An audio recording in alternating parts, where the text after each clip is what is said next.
Hello, hello, good people. Slowly gonna allow people to connect. It's like audios are still doing that. But welcome, welcome. Happy January 13th. Happy Monday. Good to see some familiar folks.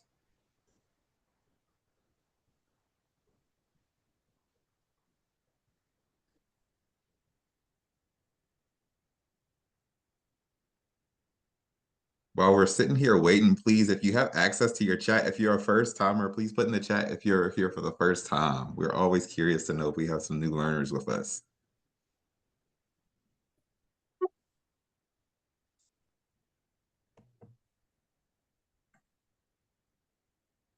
Okay, looks like folks are connecting.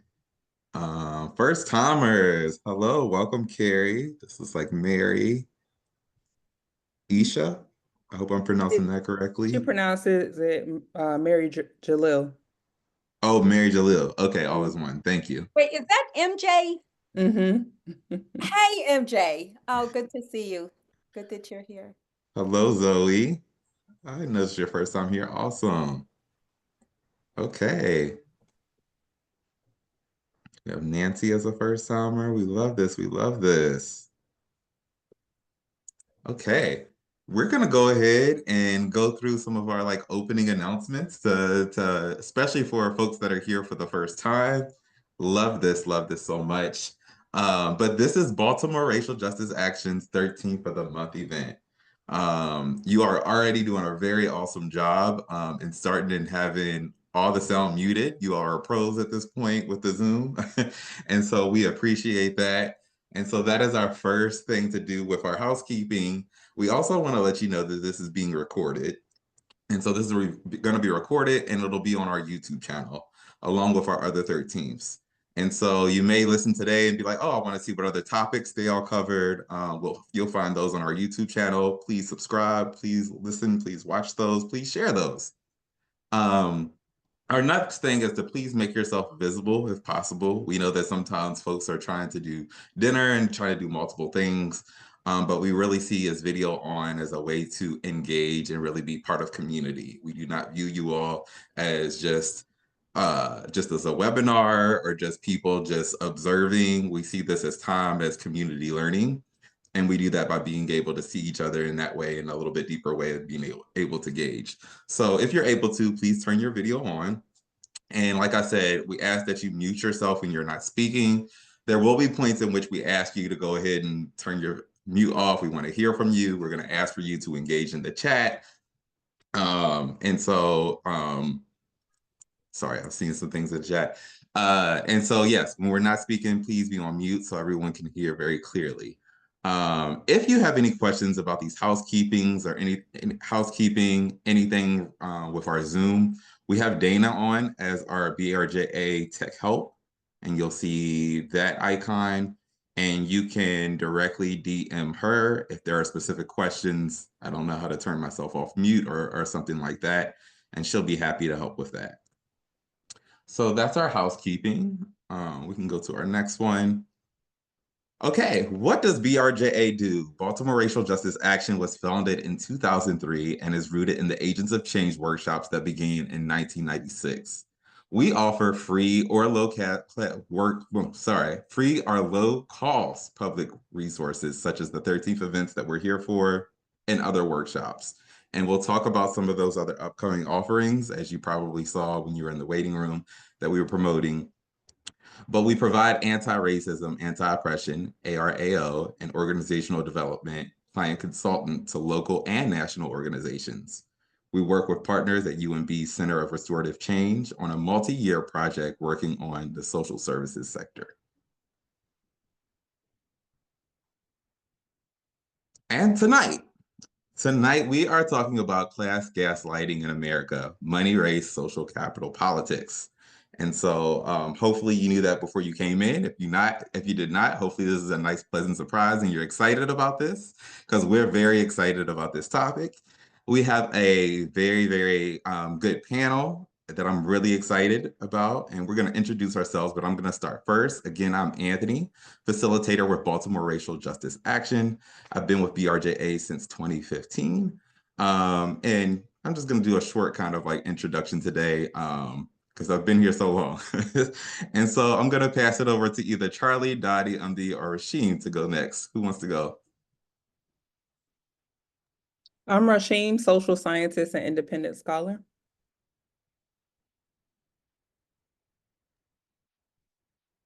Uh-oh, Charly almost. Go ahead, Dottye. I'm Dottye Burt Markowitz, co-founder of BRJA, also was with Agents of Change, the precursor to BRJA, and am now pretty much a volunteer after many other roles. Hi, I'm Charly Carter.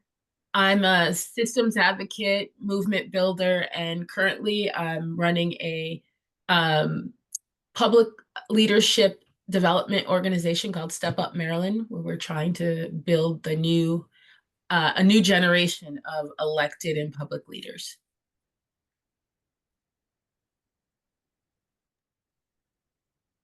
Hey, good afternoon, good evening, everyone. My name is Nnamdi Lumumba, People's Progress Party, one of the co-founders of that organization. I'm a Baltimore native. We are building a Black workers-led electoral party in Maryland that would be fighting for a lot of the issues that are off the table when we normally count on Democrat and Republican duopoly politics. Hey. Now that you know the awesome panel that we have, before we start and get to dig into the topic and hear some of their wonderful insight, I want to hear from you all. Our topic tonight is class gaslighting in America. When you saw this, what did that mean to you? You can put a couple of words in the chat. Maybe it's a couple of sentences. Maybe you want to try to, give your version of a Webster definition, or you want to give an example. But off of the top of your head, do not Google it. But what did that mean to you when you saw this topic? Class gaslighting in America. What did that mean to you?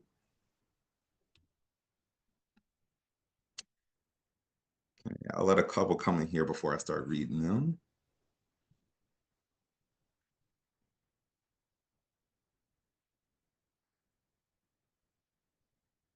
Okay, we have the conscious design of social fragmentation. Then Carrie says, trying to figure what happened with the election. We have Gus Griffin saying, blaming the working class and poor for the, sorry, Pertimison. Okay. And then we have denying privilege to perpetuate inequity by Jessica.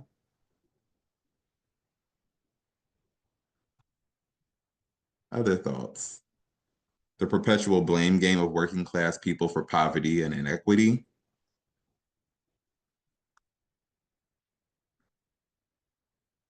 Two, three, four, five, six. I think we have like 6 of these, and there's at least how many people in this room? Come on, other folks. Here we go. Rich people pretending they are acting on behalf of poor people's interests for their own personal gains. Own high class gains. That's from Reggie. Thank you. Grant, I was fully expecting Trump to win, but was surprised that he got Nevada. Thank you, Grant. There was more that I needed to learn. That's Nancy. College of Collective Illusions. Okay. So we're gonna start off here with our panel. I'm gonna ask you all, what is class gaslighting? That's how we're gonna start off this conversation. And then whoever wants to go first, please tell us, what is sitting in your brain right now when we're talking about class gaslighting, and how are we setting and starting this conversation? Who wants to go first?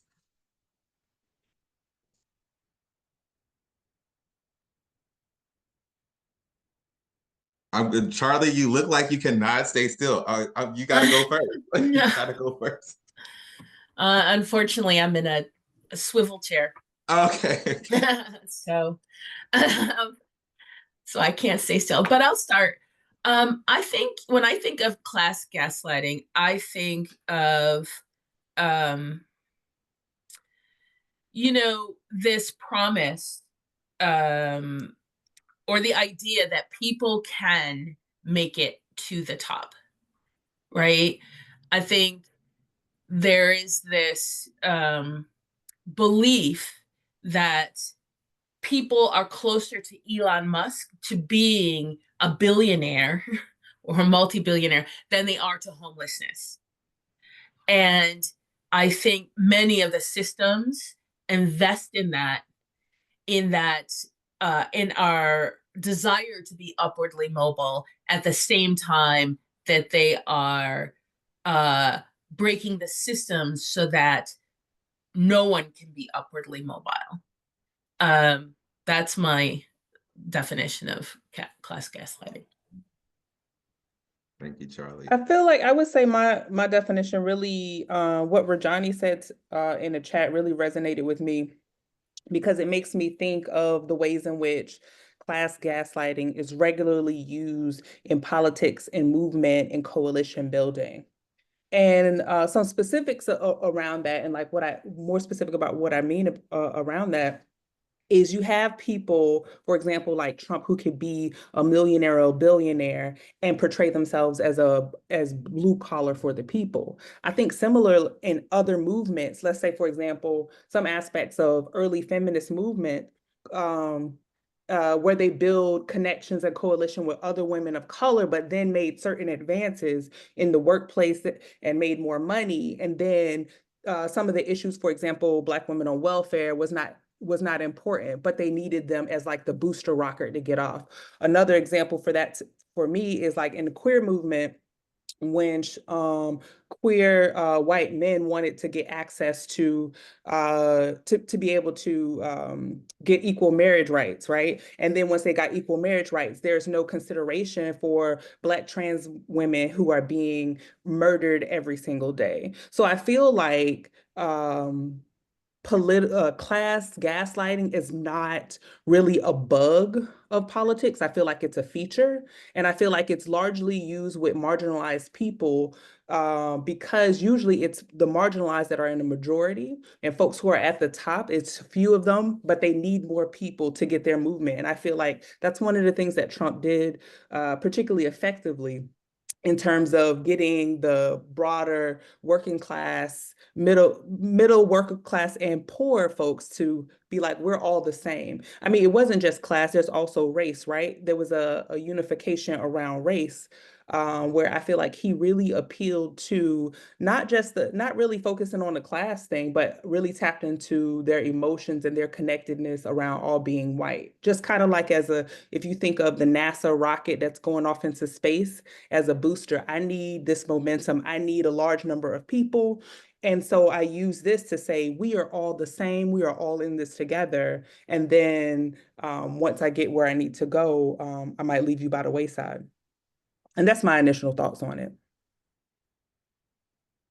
So Okay. my thoughts. Can you say that again, Nnamdi? Video, my I think the video audio. back. Yes. Can you go, Johnny, go ahead. Okay. I think of the original gaslighting about class in this country, which is we're a classless society.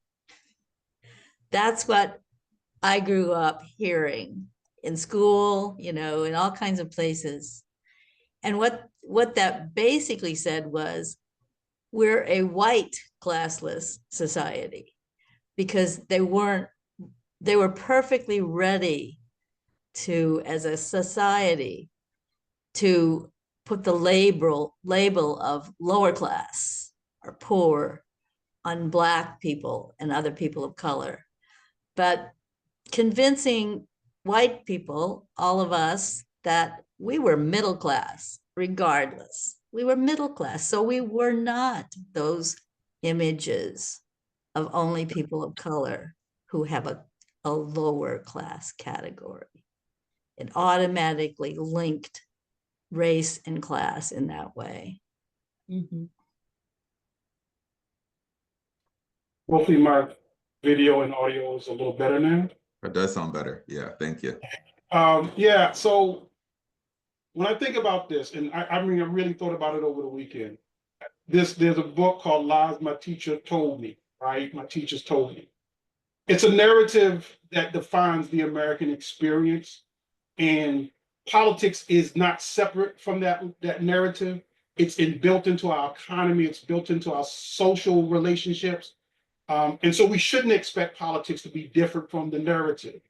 The gaslighting starts with the lies that tell you that Columbus discovered America, right? And therefore, all the land that here is now abundantly giving us fuel and food and job opportunities and access did not belong to anybody. It was just free land that existed, independent of the native peoples. It includes the story that African people did not build America's wealth, and that the Civil War itself was about how that wealth was going to be controlled, right? How that labor was going to be controlled. It includes the things not only that the Republican Party does, but what the Democratic Party does to include people, to entice people to vote when there's absolutely no real concern for the interests of working class people, of Black people, of brown people. I mean, we literally just came out of an administration 2 terms ago in Congress. The Senate and the Congress and the president were all Democrats, and none of the bills that people need just didn't get passed, and we forget this.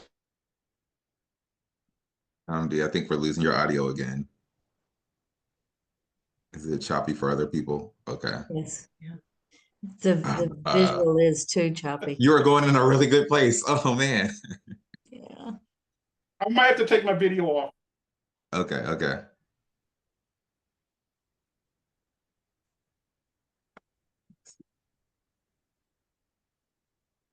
Now I think it froze. Okay. Okay, we're gonna move forward because I think he's still trying to work on that. I hate that. But something that there's a few threads that I'm hearing this that I want to circle back to. But I think the first one that I want to get at is, Charlie, you had mentioned something that the belief that folks think that they're closer to Elon Musk than what they actually are. And also you, Dottye, and saying that giving white people the belief that all of them are middle class and not lower class. Can we talk about what the ripple effect of what that harm is in that gaslighting, not just to white folks, but for the United States of America as a whole? Absolutely. And I think, thank you, Dottye, for saying that, for sharing that middle class. I had never heard that we were a classless society, mostly because when this country was formed, it was set up in classes, right? It was created specifically for the landowners. And if we go all the way back to the founding or pre-founding of this country, right? I think and that it goes back to, the aspirations that, there are human aspirations, and humans always want more. They always want to do better. And I think the class gaslighting started all the way back then with the folks who were on the boats, who came here.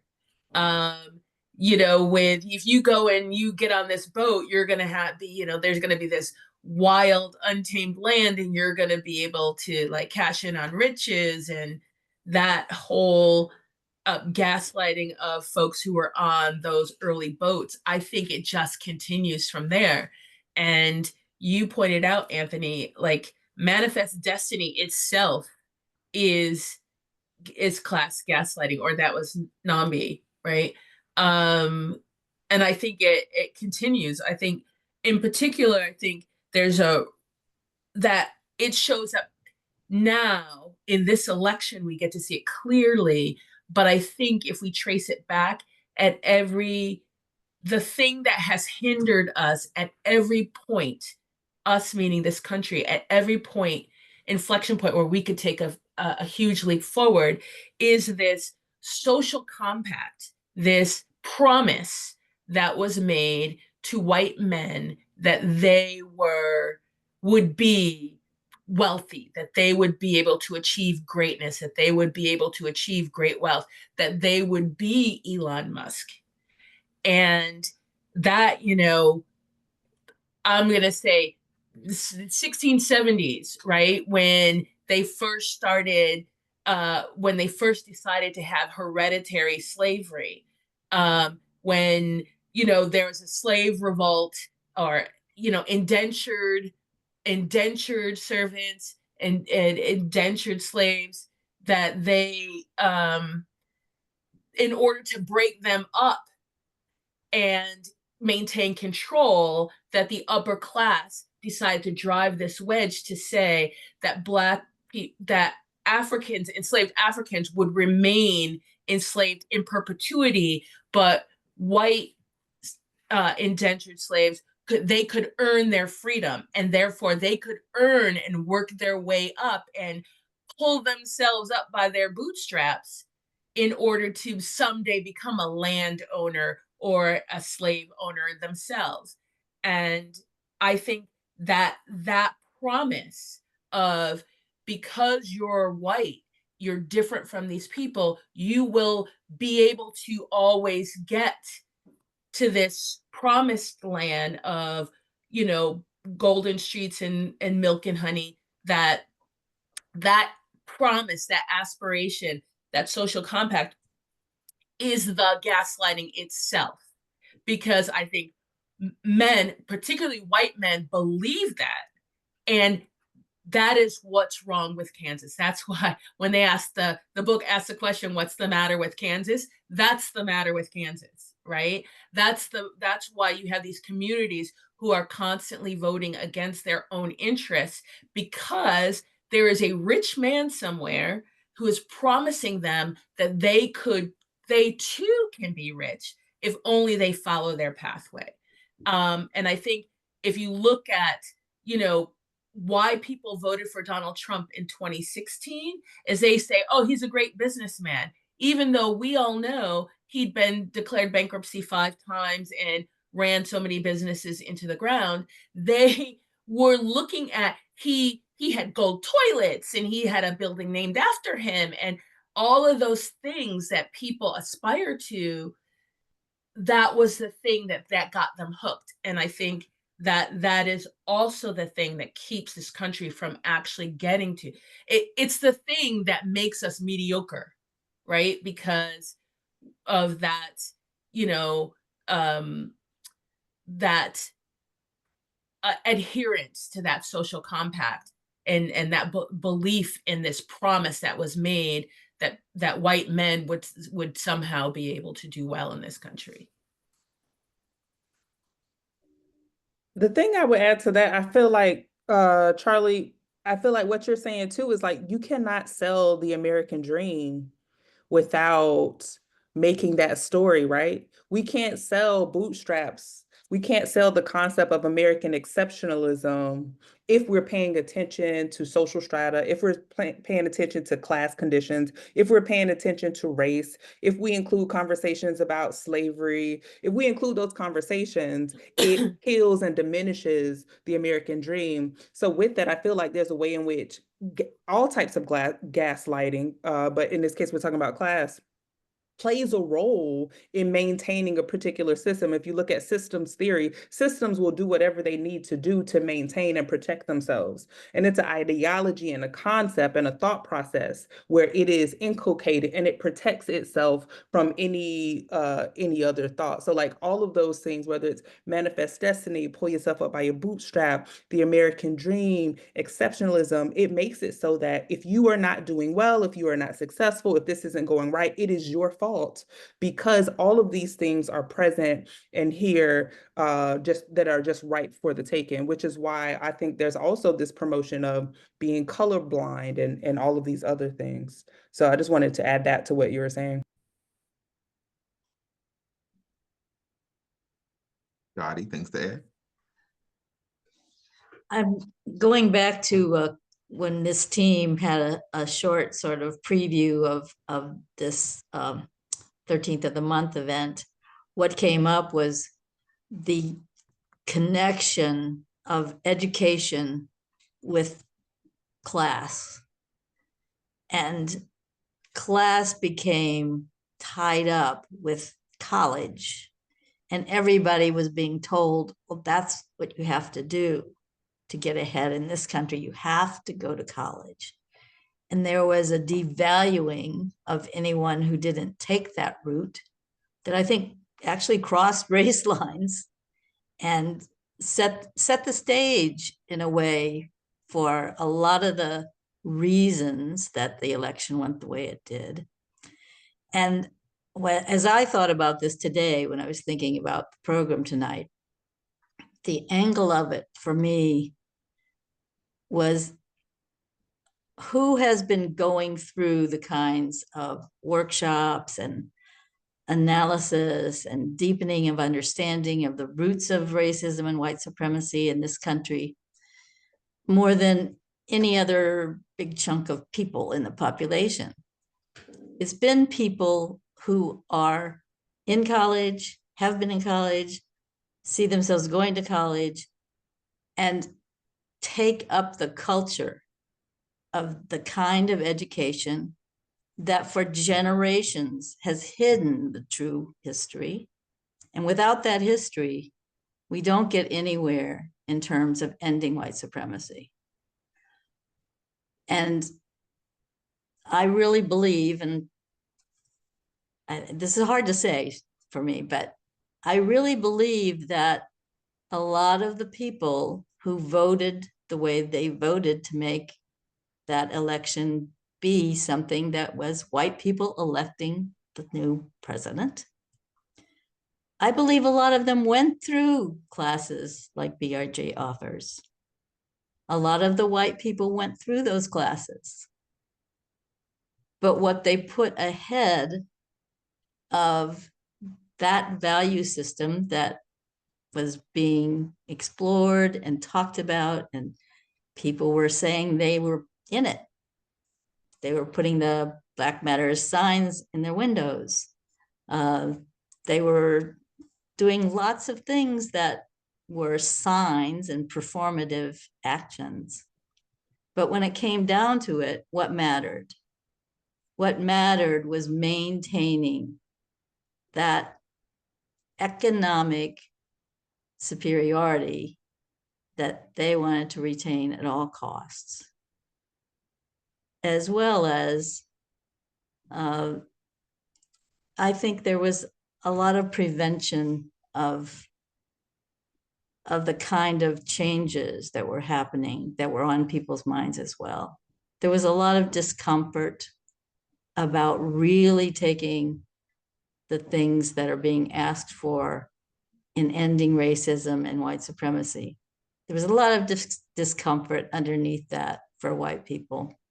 And that discomfort came out in their inability, and I have to say our inability, because I can place myself in that sense of discomfort of talking to our own families and our own people in a way that was useful and not just condemning of somebody else's opinions and comments. And Nnamdi, good to have you back. And so I'll let you jump in whichever way you prefer. If you want to finish in how you were talking before, audio was acting up, or if you just heard some things in the last couple of minutes that you want to respond to, however you want to jump in. I apologize for I just wanted to finish really quickly. I just think that it's not a come to Jesus moment, if you will, for the American workers in this country.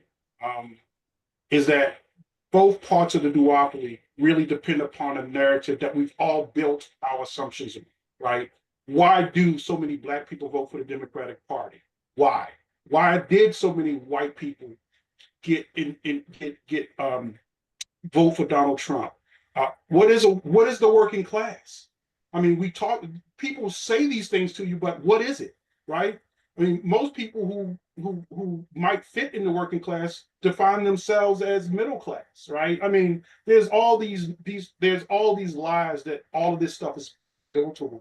Until we actually have political options that cut through, right, the narrative and actually educate and talk to people about their interests, then we're always left to the we're left with the Democrat and Republican choices, which are the worst possible choices, not just for Americans, but for humanity. The whole world suffers because of what the Democrat and Republicans do every 4 years, right? And I think we have to question that first. And if we question that, then we can start to understand some of these other questions. So I know I'm out of place here, but I just want to kind of jump back in the. No, all good. I want to kind of stay here. We keep going back to what is like what I call the prime time of gaslighting, which is election time, right? And so we've given plenty of examples that I've heard you all talk about, but what are some that we have seen, whether it be elections or even leading into inauguration, that we're hearing that is like clear gaslighting to us, that we want to bring some attention to our panel? And then I'm letting you know, everyone in the chat, all of our participants, I'm coming to you after that. So what are some clear examples that we haven't talked about that we need to lift up in this conversation? One of the ones that comes to mind for me, and this also speaks to the ways in which I feel like Trump definitely leveraged race. One, not only just aligning white people of all social strata against, like, at minimum, we're white, so we're all part of this one collective group. But at the same time that he built that collective, he worked to dismantle it within Black communities by having people question whether or not this woman they see right in front of them is a Black woman, knowing her family background. Like, that's a way in which you have class and race gaslighting. Like, what are you talking about? And then you also have JD Vance trying to tell us what motherhood is by basically saying, like, she's not a mother. Like, there's a way in which they leverage these aspects of identity to unify themselves, and then leverage it in a gaslighting way to disrupt unity on the other side. Great examples. I think that, I think we see it a lot. We see it with the xenophobia, right? The blaming of immigrants for, I mean, to me, this is the best. Because if you talk to every group, they like to blame immigrants for coming in and taking jobs, right? You go to the Black community, all those immigrants are coming in and taking jobs. You go to a white community, same thing. When the fact of the matter is, who's bringing in immigrants? We saw this whole, like, last week with the H-1B visas. I mean, those are visas for, higher end jobs, but we got to see it on full display. Like, the whole country got to see it because they tipped their hand. But it is the same thing. When you think about, construction jobs, and you think about all these builders who bring in immigrant workers, and they're able to pay them substandard wages, workers writ large, are mad at the immigrants for coming in and taking those jobs.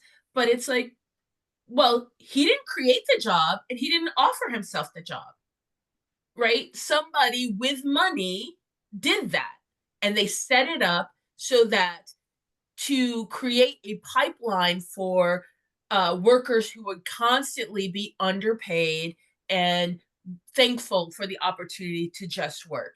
And that came out last week on full display with the H-1B visas, when they started talking about, where even Trump came out and said, yes, I support these. But here you had Elon Musk, who was, many folks on the right consider, Albert Einstein, and, the consummate businessman. And he pretty much says is, when I get them, they're basically my indentured servant, because they can't leave. I can treat them any kind of way. I'm paying them 40% lower than the market value.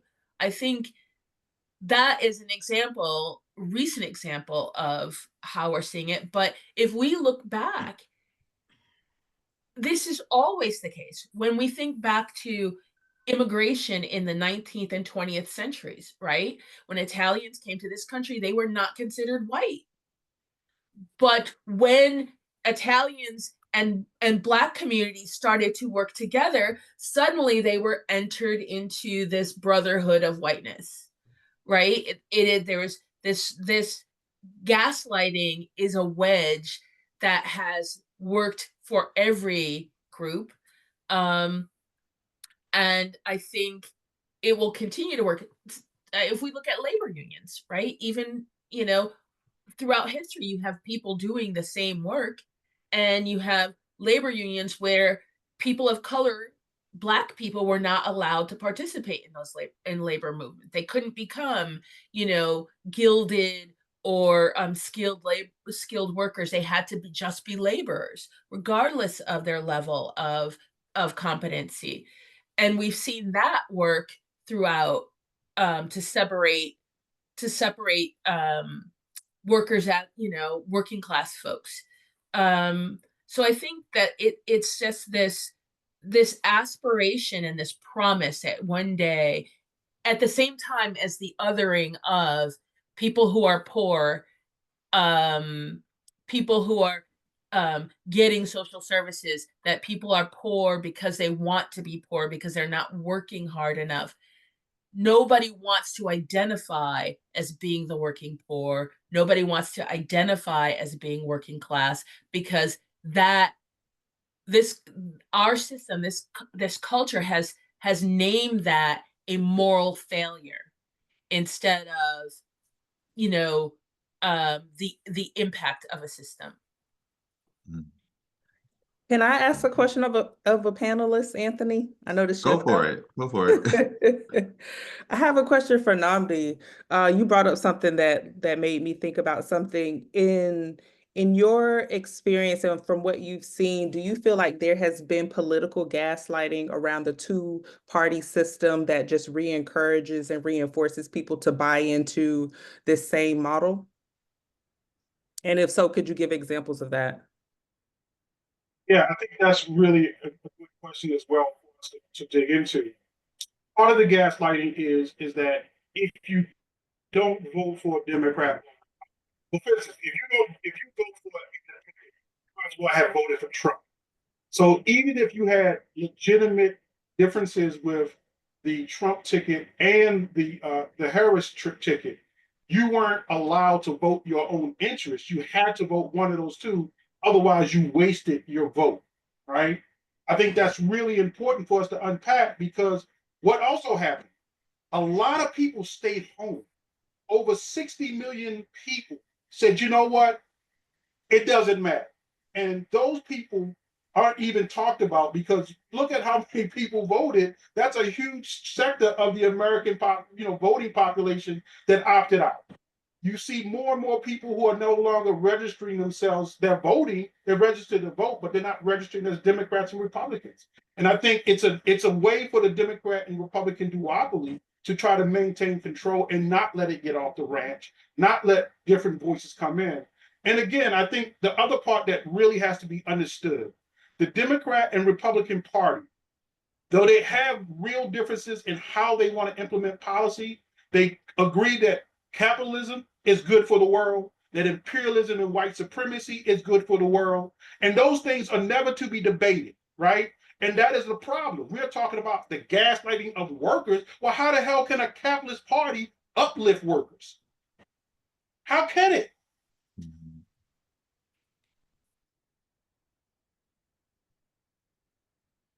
I wanted you to keep going. But I am going to stick to my promise, and I want to get back to the rest of our learning community. I have two questions for you. We're going to start off with the first one. There's been a lot that's been happening in the chat. I want to get to that too.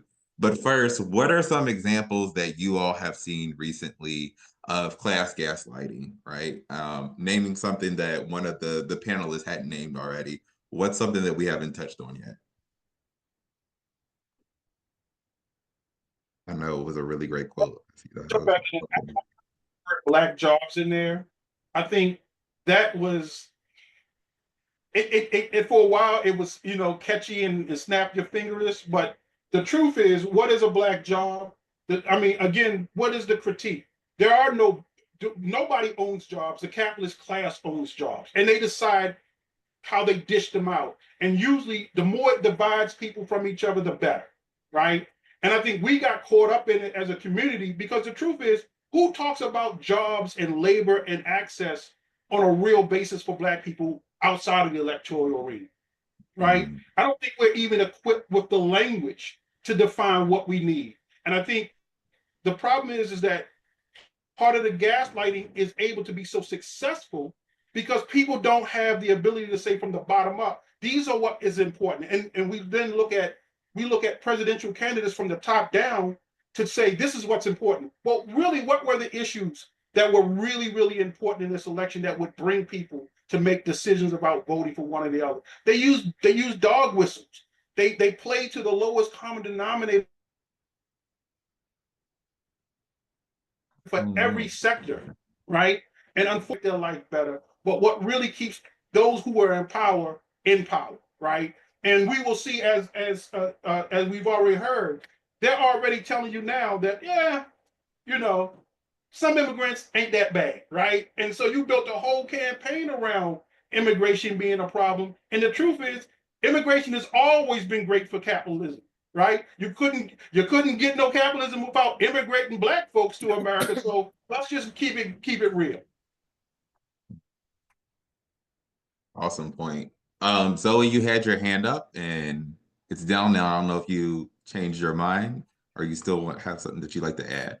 Oh yeah, I would like to add to that because like with immigration and HB1 visas, like I feel like there's a contradiction, like top down. It's not like either Democratic or Republican Party because I mean, I perceive them as one and the same. Like one just uses like racism, homophobia, transphobia, xenophobia to, justify their reasoning, while, like liberals, typically they'll like justify, conservative opinion from the lack of education when the lack of education is the reason why they want to implement these HB1 visas. We're being told by this like libertarian oligarch currently in office that we don't prioritize education. And it's true because the same government that they claim like that they're blaming us working class people for not prioritizing education is really their responsibility because it's not available. And I used to report on the telecommunications industry. And a lot of these like conferences and talks that I would report on, education among the people who actually wanted to help folks was the primary like resolution, to the lack of like education and to the lack of like, I guess, infrastructure that we have in the United States to even be, like, I guess, compete with other like countries that prioritize education. It's gaslighting to blame working class people for the things that they actually seek that aren't available to them. And they're limiting it because the Department of Education is I think is being intended to be removed under the Trump administration. So I'll yield there, but I hope that was relevant. Thank you, Zoe. Anything else to add on to Zoe's comments, panelists? I think, what Zoe said is spot on. And I just want to say that this gaslighting, it happens within, and I think someone else mentioned this earlier, is that it's not just a racial gaslighting, it's the class gaslighting happens even within racial groups. So that, there's still this, this class stratus where folks even within certain groups are trying to get to the golden egg, and reach that American dream, and they're willing to, it's the same mindset, right? It's the same mindset that those people didn't work hard enough, and I'm not the same as those people who are at the who are at the lower end of the economic stratus. I've made it out, So we don't have anything in common. I think that it just pops up in every way. Thank you, Charlie. Any others before we go to the next? I see there's a hand up. Okay, let's go to, I'm going to say Sterling and then ask you for the pronunciation of your name, please. Oh, hello, everyone. Nijone. You can call me Sterling. It's fine. It's such a pleasure to be here. Thank you very much. Could you move a little bit closer to the mic? It's a little hard to hear you. Sorry. Can you hear me much better now? That's better. Thank you. Thank you very kindly. I'm coming to you from Canada, so I hope I'm just trying to learn more about what's going on in the world. Anyways, I was listening to the conversation, and it seems to me that one of the gaslightings that is the most fundamental is the sovereignty of body, is the fact that throughout all this discourse that I've been hearing since the elections and all that, is how the body is a fundamental problem to what is being posited here, which is, it seems to be a fascination of what people do with their own bodies, how they are the owners of their own bodies seem to be very much a resistance to government in how it tries to take away freedoms. And we're moving away from a body where you are the sovereign of your body to a body as being a product and products that are going forward to make other products. So I'm not even thinking of reproduction here. It's just how we're taking away people's rights to be sovereign of their bodies and transforming and being sovereign of their spirits and how they displace themselves in space. And it just seems like a mass production of bodies without any sovereignty. And it seems to me that there's a lot of issues around having that is distracted from the fundamental right of being, and how, this culture of having and having more is a distraction from, and I see it through the example of what we're talking about, transgender needs, and also women's reproductive rights, and just being able to cross boundaries and such. So I'm stop there, and thank you for this space for sure. Thanks for that, Sterling. And Dottye, I saw you come off mute. Do you have a thought? Yeah, I just think that bringing that topic to the conversation was really illuminating, because Adar's comment in the chat that not everyone was considered to have their bodies as sovereign bodies. And it hit me that a major purpose of that belief system, that we can define whose bodies are sovereign and whose are not, is leading us right to where we are now. That was not a new thing, but it's now being used in a very creative way that it hadn't been as much anyway to this point. Sorry. Nnamdi, I see you put something in the chat. Did you want to speak about that off of the group chat and on audio? Yeah, I just, and Dottye even spoke to it again. I think, again, this is a cake, right, that has all kind of things baked into it. And sometimes we talk about them like they're kind of new, but they kind of ain't, right? America is built on the fact that the bodies of African people only served a slave master in building this economy. The humanity of indigenous people don't even count right?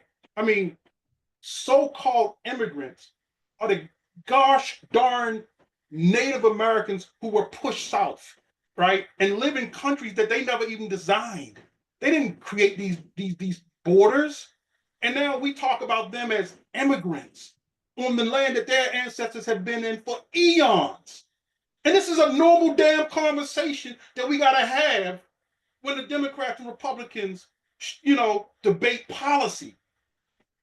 We're all commodities that serve this capitalist machine. We're only here to either consume or produce. And when you can't do either one of those, the richest nation in the world can talk about sending you to the damn moon, but can't figure out how to give people housing. That is the issue that should be debated by working people. Can't figure out how to give health care. It's not a human right to have education in this country. What are we really debating, right? We are not equipped with the language to defend our working class, our Black and Latino interests. Because what we're really doing is playing the dance that capitalism has told us to march and step to. That's where we are. I'm a little frustrated, not necessarily with the discussion, but when do we move forward and saying, yes, we hear what the Democratic Party is saying, and it's a damn lie. We hear what the Republican Party is saying, and it's a damn lie. Start building the real networks and connectivity and politics that really serve our interests, right? Because that will move this country forward when we dig up all the lies that we have to kind of pretend don't exist when we go into the booth and vote. It doesn't serve anybody's long-term goals when they do this. And unfortunately, well, maybe fortunately, people who voted for the Trump administration will get that education the hard way. Adar, see your hand up. Thank you. And Nnamdi, everything that you're saying is so resonating with me, especially like this, the dance that we're all stuck in, right? And for me, part of this is also like a social capital discussion. Who gets to set the tune? And who gets the resources to be a tune setter? Who gets to be looked at as someone with agency and opportunity, and who gets to be looked at as the enemy because you are talking down one of the pillars of both parties, which is white supremacy, and another pillar is capitalism.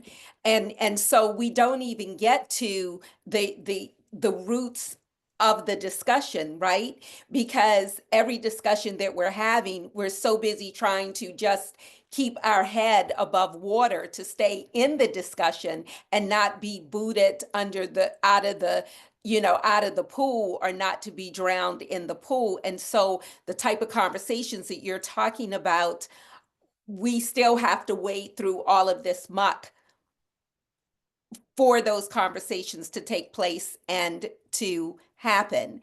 And so this class discussion, excuse me, this discussion about even bodily autonomy, all of the threads of this ultimately serve as these unconnected distractions, right? In the way that we talk about them, because we talk about the branch and we don't talk about or even connect it to the root. So voices like Ujima People's Progress Party, who's trying to put these things on the table, voices like certain people in the Green Party who are trying to put this issue on the table, get drowned out because we don't have the building models, the consistent resources to keep things going. The movement is always truncated because of lack of social capital, because of lack of resources, because of lack of whatever.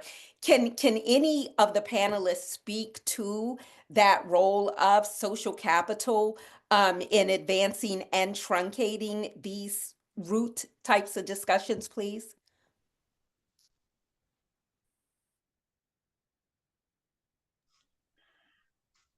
I think the only way we can begin to do that is to claim our own social capital as the people we are, and to not depend on the sources of information that are now moving from just failing to focus on the important issues that are out there and just repeating everything that certain people say every day. They're now moving, talk about gaslighting. I can see it really clearly that people, some of us have learned to trust, at least to a certain extent, are really soft pedaling and changing the way they cover the news. It's happening very quickly. I think one of the things too that these two parties speak to, or one of the gaslighting, or one of the things that's the conversation that's in the ethos is you have to pick the lesser of two evils, right? So I feel like that's a dominating thought, a dominating ideology, and people don't know and recognize their own power to connect with other folks and leverage their social capital in those spaces. Like, for example, let's if we're looking at the Republican Party, I don't know how many people the actual Republican Party needs to vote for their candidate to actually win. I don't feel like that's true for the Democratic Party, but at the same time, that's not something that I don't feel like folks leverage that in a way for them to get a particular social issue done. I feel like there's so much personality selection and not necessarily issue based. But I feel like because we have this dominant thought in our mind about the lesser of two evils, we don't even entertain and connect on our common interests. And so we go to the booth and we vote against our own self-interest because there is a belief that this is our only option, and we only have to pick from these two options. Mhm. Because every election is the most important one, so we can't. Sorry, go ahead, Adar. No, can I ask a follow-up Yeah, question? go ahead. And it is, and I'm just putting it on a table now just because I'm mindful of time and I don't want it to get lost in the sauce. But I follow Rasheem, you, and Andy, you on social media. Nnamdi, I would love to follow you on social media because I every time you come on, I'm always just so blown away by what you're sharing, and what the three of you have in common that is so important for me is that you all take this out of theory. Oh, and I also have to say, and Charly, I also follow you, as you know, and so you all take this out of the theoretical, and you really are out here doing stuff. Right? Charly, your organization and how you all are trying to expand social capital. Rasheem, I know that you have a documentary coming out that is very Baltimore specific, Baltimore Rising. Andy, I know you've been quiet in this conversation, but representing the Green Party and the work that you're doing with your campaign, and Nnamdi, the grassroots work that you're doing. I want to know if you all can just talk about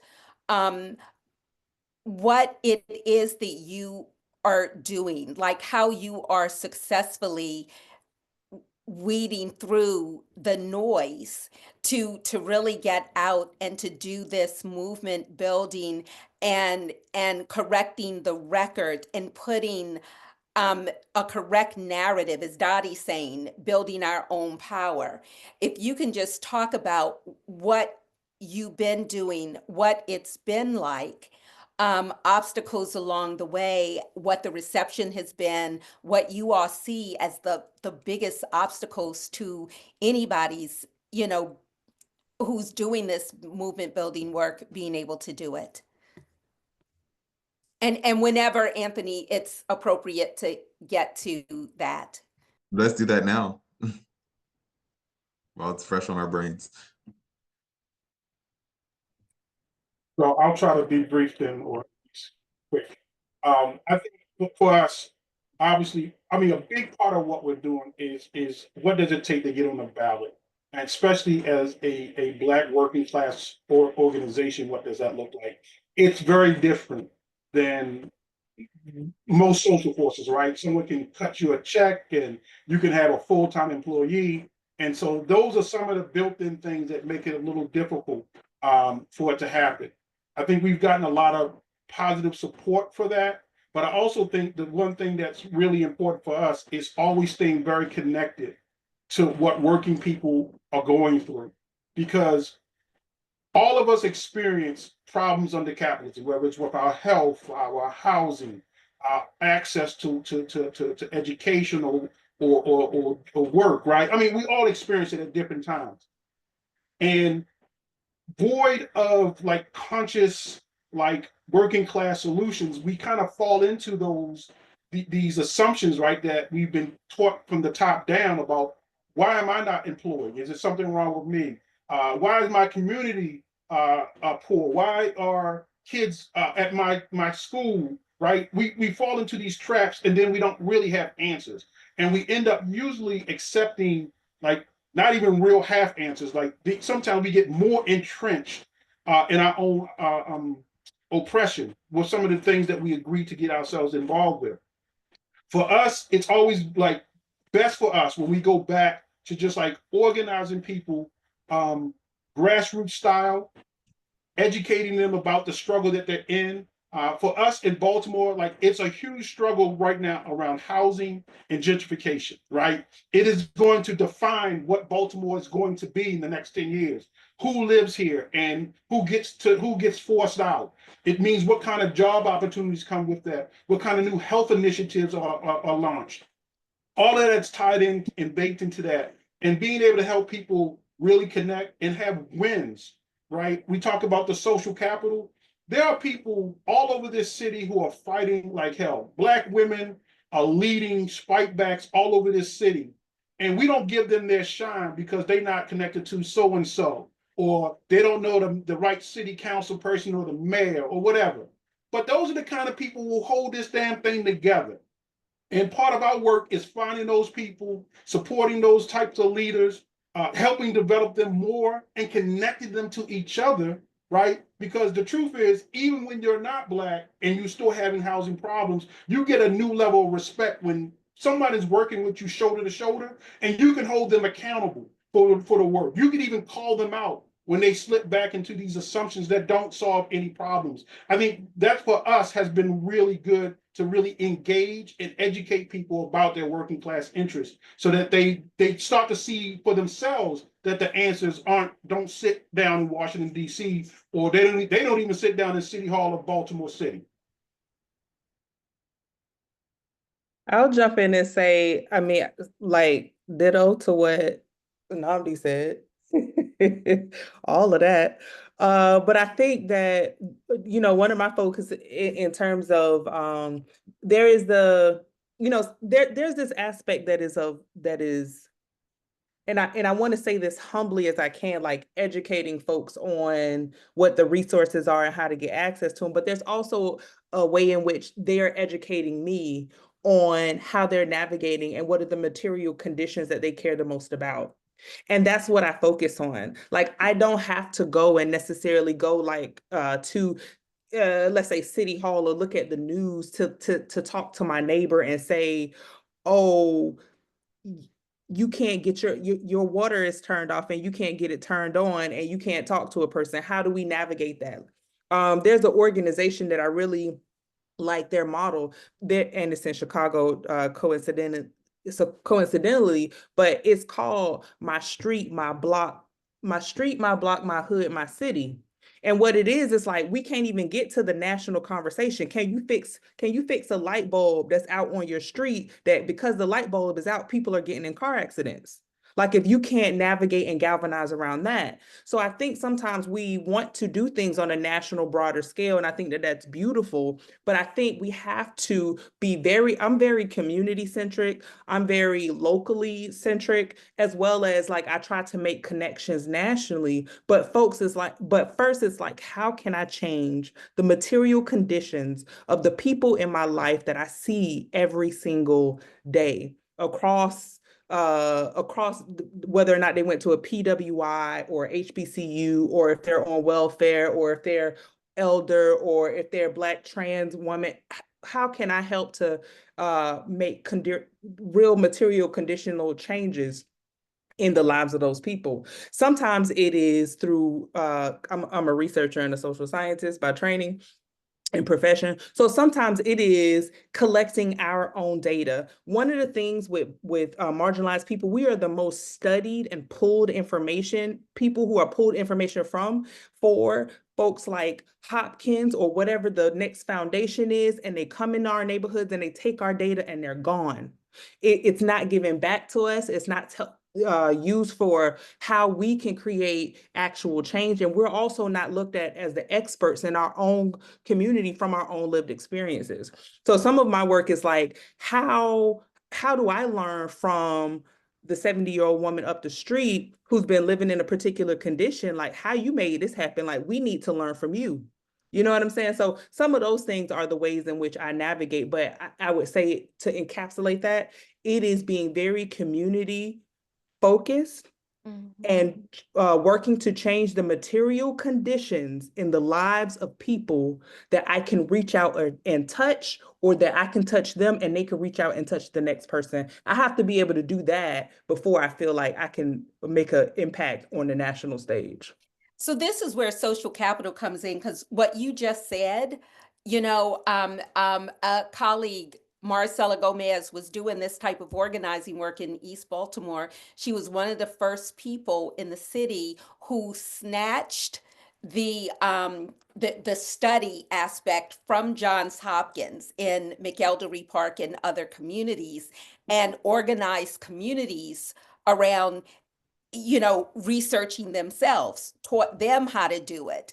And at that time in Baltimore was vilified, went after by the larger institutions, Johns Hopkins, University of Maryland, that were trying to do that work in the communities, and were really pissed to the highest degree of passivity when community folk were saying, no, we can do it ourselves. You're just talking about a model that anybody can learn.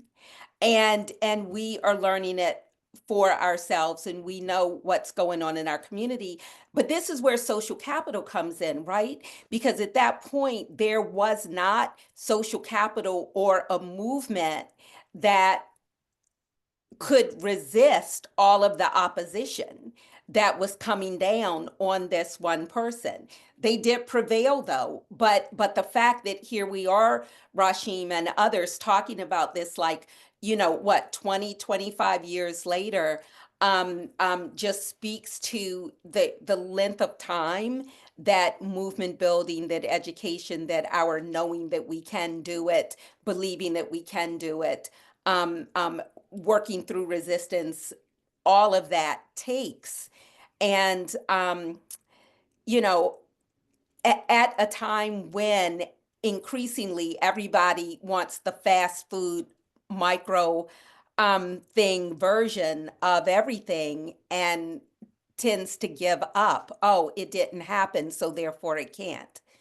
And you all, and Charly, I've known about your work for years and years. You have always fought through that.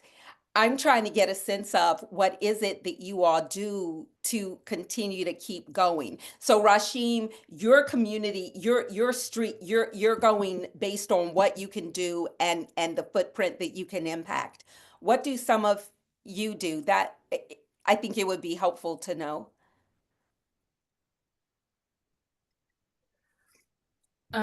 Is that directed for me or just in general? I'm sorry, for the panel, it's part Okay. of the social capital and how we keep going in the face of the crushing resistance. Yes. Yeah. I think like most of my well, I'll just say I spent 35 years identifying, recruiting, training, and electing people to public office. And there's a point at which I woke up and said, shit ain't changed. Like, so clearly, like, the elected leaders are not the way of doing it. And I decided to lean in, like Rasheem was saying, is to lean into, we each of us have power. And it is about understanding how systems work. Most of us don't know how the systems work, and therefore we are the victims of the systems. And so my time now is spent with individuals in mostly Central West Baltimore, but all around the state, teaching individual people how they own their own power, letting them know, like Rasheem says, that they are experts in their lives. So if you have spent 5 years looking for affordable housing, you are an expert in affordable housing.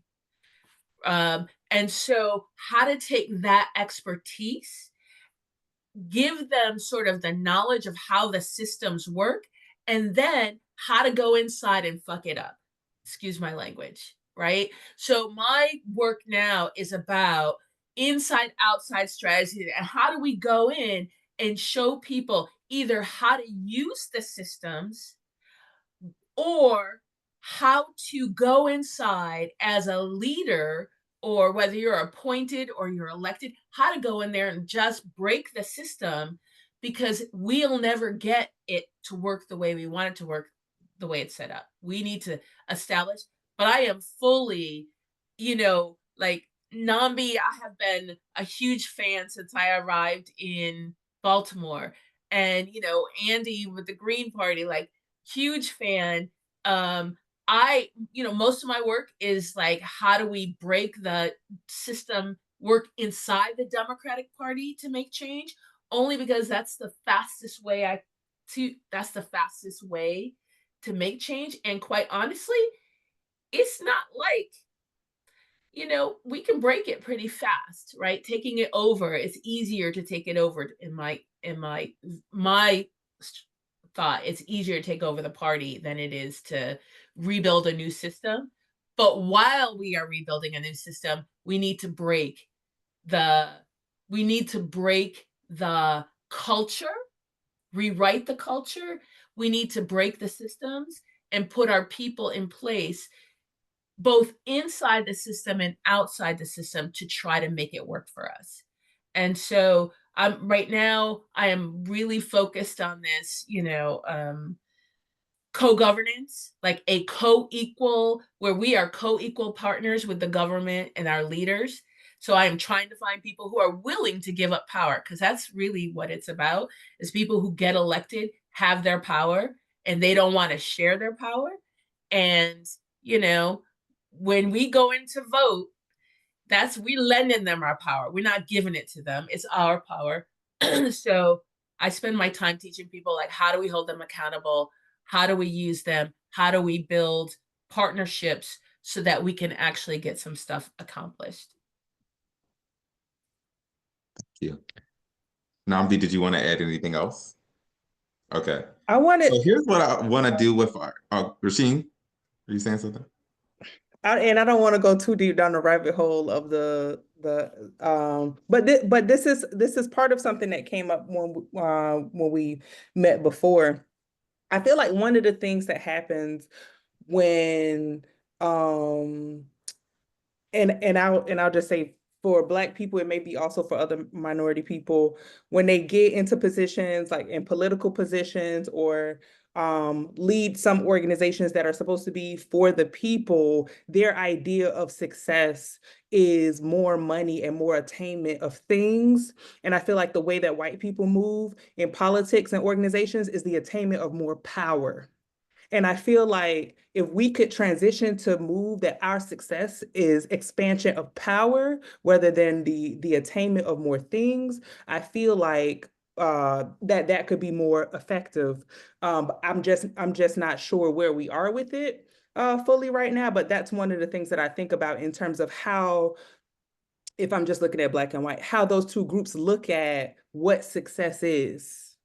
And not just power for myself, but a collective power.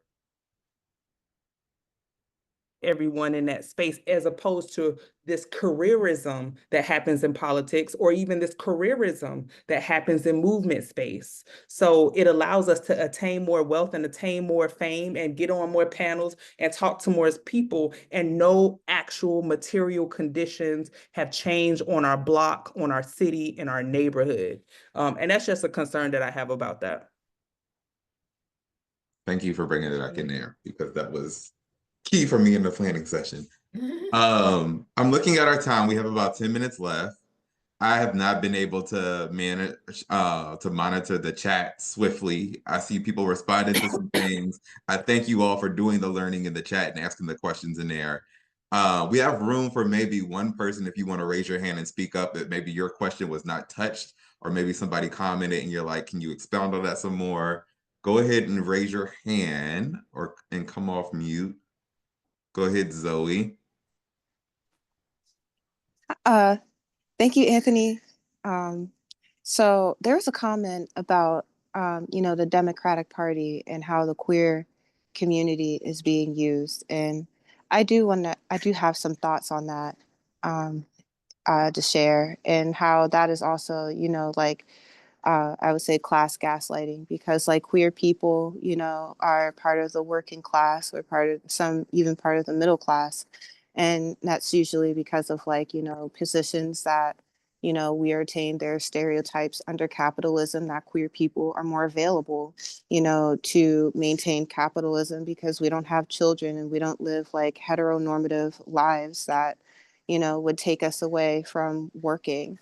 And the Democratic Party definitely like manipulates like queer votes, by preying onto, that like just like any, I guess like minority that is considered in the United States, or just like non-white people, non-straight people.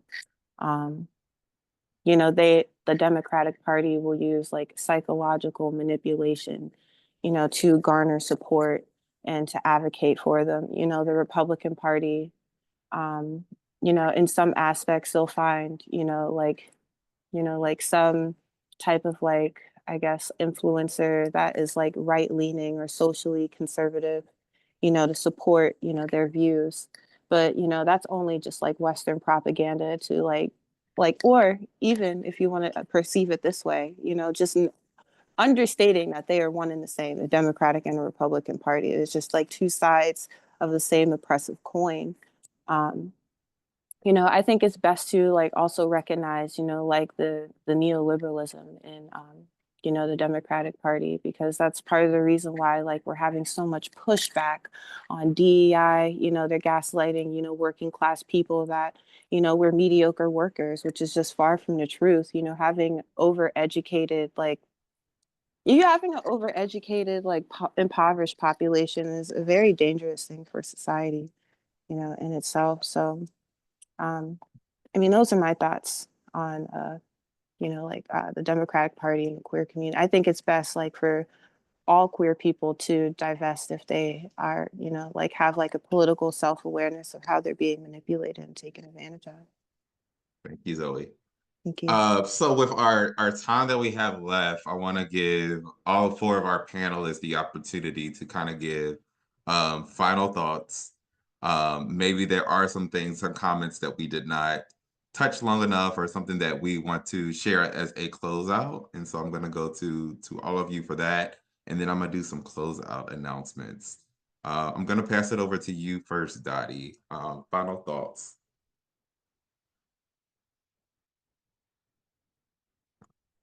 You're still muted, Dottye. There you go. Oh, Well, no, there you go. okay. I'm not so much having thoughts as I am feelings, which is a deep appreciation for this panel and the attendees who are here, and the sense of our kind of coming around to that whole topic of power was what was most exciting to me. Thank you, Dottye. Pass it over to you. I'll see you next, Charly.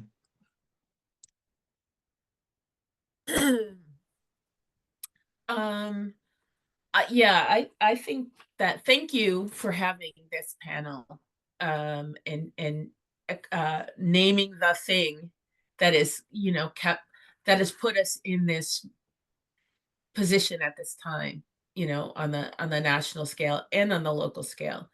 I think we should keep having these conversations, and especially among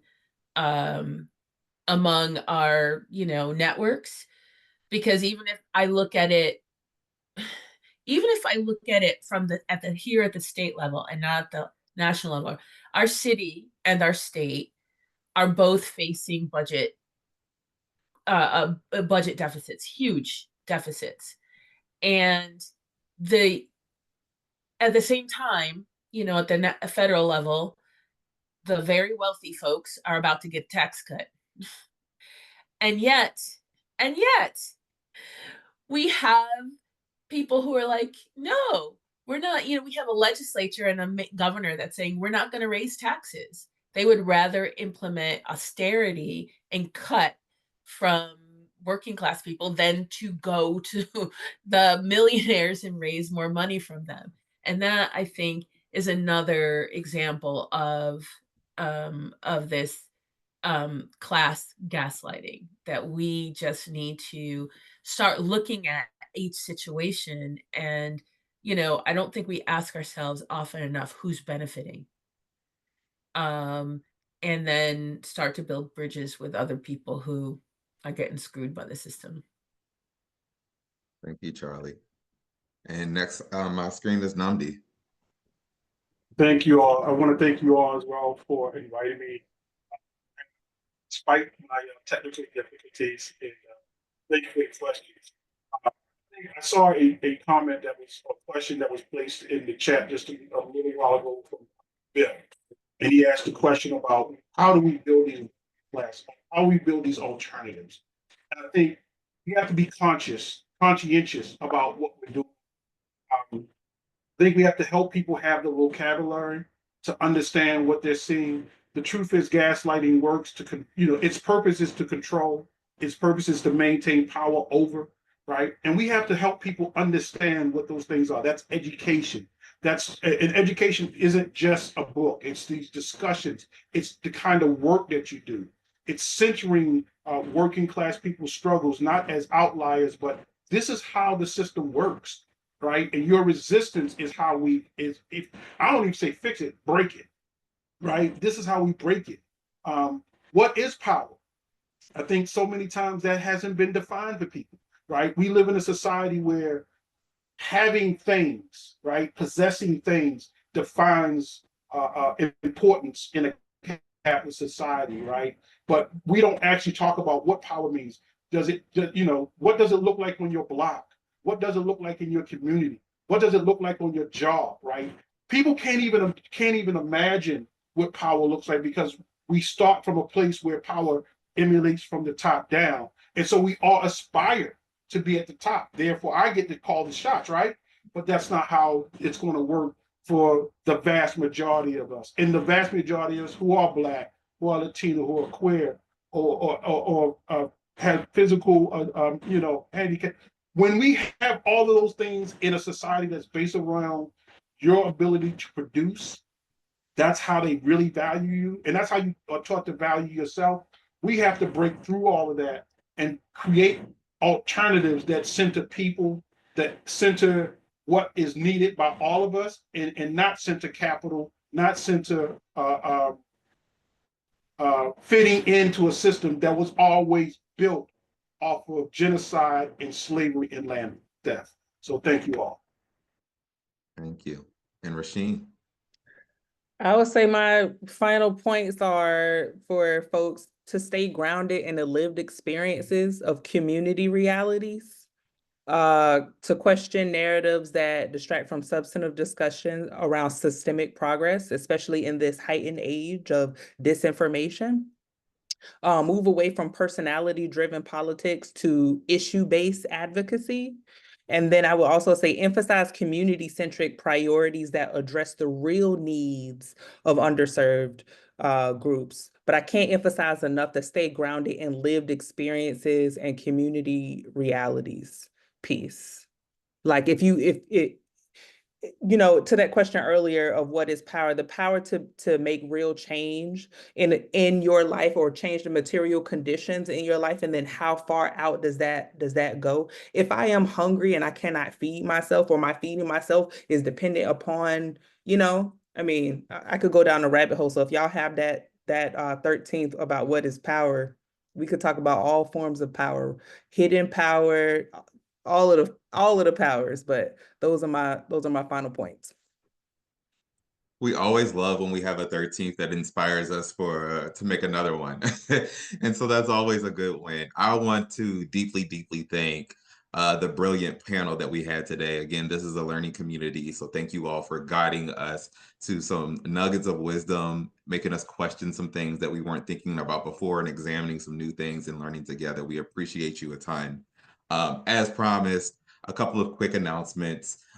These 13th events happen the 13th of each month. In February, the 13th of the month event will be in person, and it's going to be at the Enoch Pratt Library, and that's at 6 to 7:30. Again, that is in person. Hoping to be able to see you all there for that event. Also want to plug for you to join this weekend. BRJA is having an inauguration conversation moving forward against the headwinds. A lot of people are asking, inauguration, we're getting ready to Trump presidency. What does this mean about all of these previous promises that our organizations have made? And that's what that conversation is, happening on the 15th and on the 29th, and these are happening virtually. And I think we have one more. Yes. 2025 Winter and Spring Workshop for White People is taking place. All workshops are starting at 9:30 until 12. They already started. Are people still able to? Oh, the second cohort is starting on the 18th. That's what I'm seeing. Okay. For folks to be able to sign up that if you're interested. QR codes are right here. And as usual, please follow us on all of the socials to get all of the updates from us. Again, thank you all so much for this beautiful conversation. Everybody stay warm, be safe. Have a great night.